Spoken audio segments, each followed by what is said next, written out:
Bonjour à tous et bienvenue dans cette nouvelle émission de réussite d'entreprise produite par Open Media et diffusée sur Le Figaro.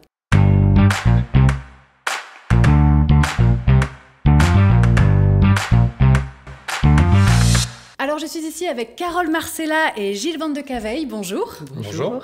Alors Carole, vous êtes en charge de la coordination des 7 sites ICAM en France et Gilles, vous êtes le directeur général de l'ICAM depuis 2022. Alors selon les données du ministère provenant de Parcoursup, plus de 18 000 bacheliers ont été admis dans les écoles françaises d'ingénieurs à la rentrée 2023. Et le Figaro étudiant a récemment publié une étude des meilleures écoles d'ingénieurs post-bac 2024 dans laquelle l'ICAM prend la 10e position, rien que ça. Bravo. Alors, qui dit école d'ingénieur dit formation touchant différents domaines. Gilles, pouvez-vous nous présenter l'ICAM et les parcours que l'Institut propose, s'il vous plaît? Alors, je vais vous présenter l'ICAM et je laisserai Carole vous présenter les parcours. Non, l'ICAM, c'est une grande dame qui a plus de 125 ans. Mais en même temps, c'est une école audacieuse, responsable, tournée vers l'avenir et qui se préoccupe vraiment des problèmes de société et qui essaye d'innover dans l'éducation.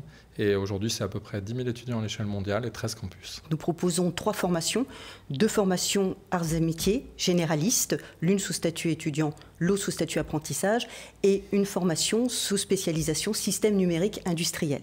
Pour intégrer l'une de ces 3 formations, nous avons différentes voies d'entrée, soit ce qu'on appelle la prépa scientifique, sous forme de classe préparatoire aux grandes écoles, associée à un lycée, soit la prépa professionnalisante, dans le cadre d'un BTS ou d'un BUT, soit la prépa internationale, là, qui permet donc à nos étudiants de partir un semestre à l'étranger, soit ce que nous appelons le bachelor, qui est un programme très innovant, très interculturel, et puis la prépa numérique, qui se destine notamment à la formation système numérique industriel. Et vous avez également un pôle service aux entreprises, je crois, qui accompagne les industriels dans les transitions technologiques, écologiques et sociétales.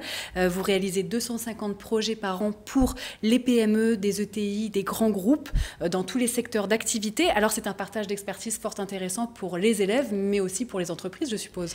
Tout à fait, tout à fait. Donc c'est un point essentiel de la formation de nos élèves ingénieurs qui se situent en 5e année, donc la dernière année de leur cycle ingénieur. Donc ce pôle service aux entreprises est composé de chefs de projet et nos élèves ingénieurs deviennent des ingénieurs projets, c'est-à-dire que des entreprises clientes viennent présenter des projets R&D. Nos étudiants en binôme ou en trinôme, répondent à ces véritables problématiques qui peuvent être des problématiques techniques, scientifiques, technologiques, organisationnelles ou managériales.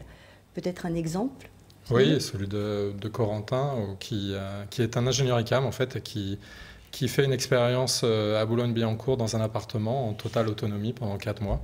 Et il a fait appel justement à une quinzaine d'étudiants sur ses projets pour l'aider à concevoir certains outils ou certaines interfaces de son appartement.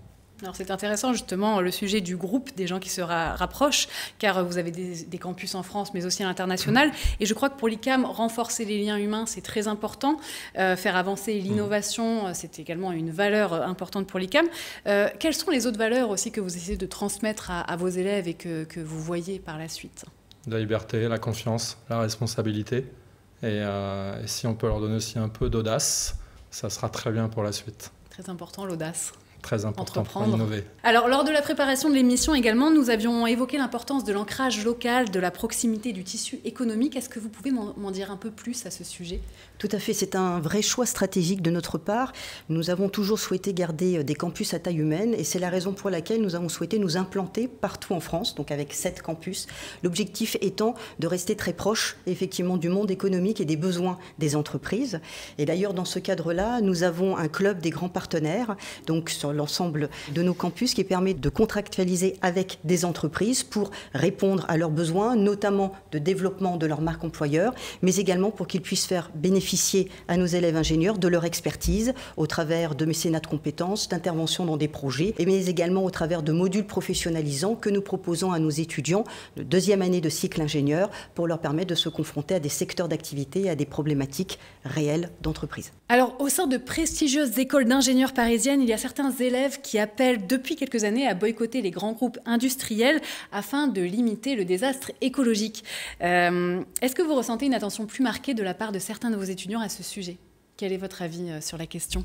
C'est une vraie prise de conscience, mais pas que pour les étudiants, même pour les établissements. Je pense qu'on doit tous s'engager dans une nouvelle manière de collaborer, avec une nouvelle manière de faire et probablement des nouvelles technologies à développer. Donc oui, c'est présent dans la tête de nos étudiants. En tout cas, il y en a certains qui sont très demandeurs là-dessus. Nous, on collabore avec eux et on essaye de co-construire les choses. On a modifié les programmes d'études et le contenu pour justement les intéresser aux sciences du vivant. Et on est en pleine démarche de développement durable et de responsabilité sociétale, là aussi avec nos étudiants, pour justement essayer d'accompagner ce mouvement. Donc institutions et étudiants sont réunis pour se confronter à ce changement-là. Alors en 2022, l'ICAM se déploie dans le Grand Est avec le site de Strasbourg Europe et ouvre un site également à Quito en Équateur. Quelles sont vos perspectives pour les années à venir en termes de développement et de partenariat ? En France, on va attendre quelques années, on va déjà s'occuper, on est bien implanté, je pense qu'il y a un peu de travail. À l'étranger, c'est sûr qu'on est en plein développement depuis une vingtaine d'années. Et effectivement, on a 2 études en cours en Afrique, une à Abidjan et une à Nairobi au Kenya. Et puis, on a un fort intérêt issu de nos récentes implantations en Amérique du Sud. Et puis, je garde le meilleur pour la fin, le campus de Manille ouvrira ses portes au milieu d'année en 2025. Donc on aura un 14e campus ICAM basé à Manille aux Philippines.